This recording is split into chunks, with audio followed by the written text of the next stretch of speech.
Hello, so let's see out the questions. The question says, find the magnitude of electric field for the equipotential surfaces shown. जहाँ पर हमें equipotential surfaces दे रखा है और इसके लिए हमें equip magnitude of electric field find out करना। तो चलिए स्टार्ट करते हैं हम सोल्यूशन से। But before of its let's talk about the key concept which we are going to use here for this question.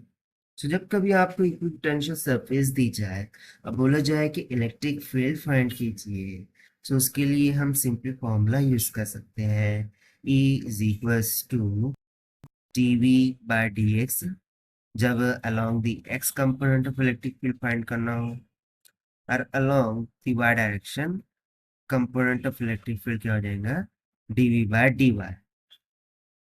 और साथ ही साथ यहाँ पर एक निगेटिव साइन भी इंडिकेट करेंगे जो बेसिकली इस बात को इंडिकेट करता है पोटेंशियल डिक्रीज हो रहा है और इलेक्ट्रिक फील्ड डिक्रीज हो रही है। तो बस इसी कंसेप्ट का हम यहाँ पर यूज करना है।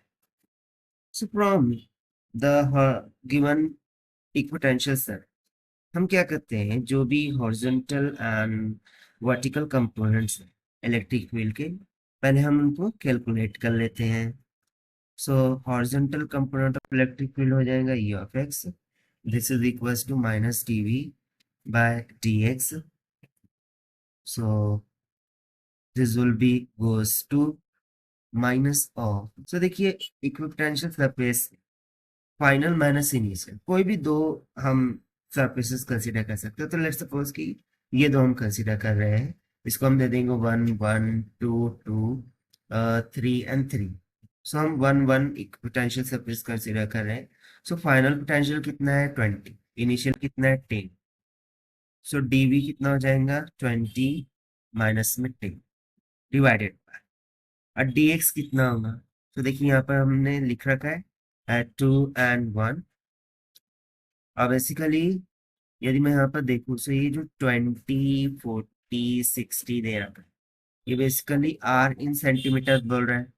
सो 20 के लिए कितना है 20 सेंटीमीटर और 10 कितने पर है 0 पर। सो ये हो जाएगा 20 माइनस में 0।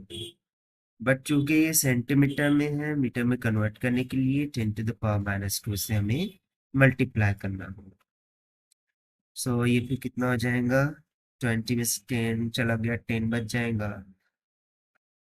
सो 1/2 यानी कि 0.5, ठीक है। और ये ऊपर जाकर मल्टीप्लाई कर देगा यानी कि माइनस 500 न्यूटन्स पर कूलम।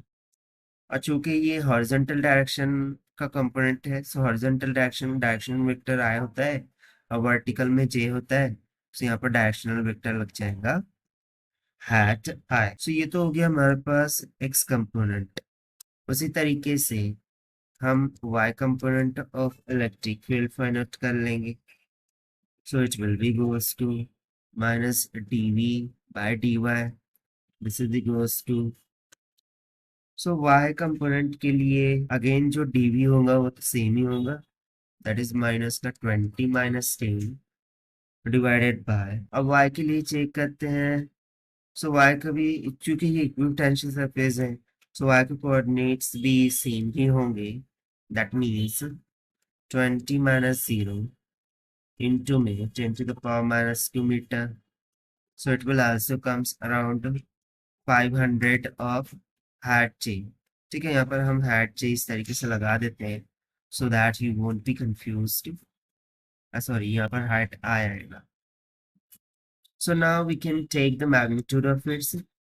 So जो electric field component होगा E, this must be equals to E of x plus में E of y। So this will be equals to minus का 500 hat I plus में minus का 500 hat j के equal. अब हमसे क्या पूछा गया था टू कैलकुलेट द मैग्नीट्यूड।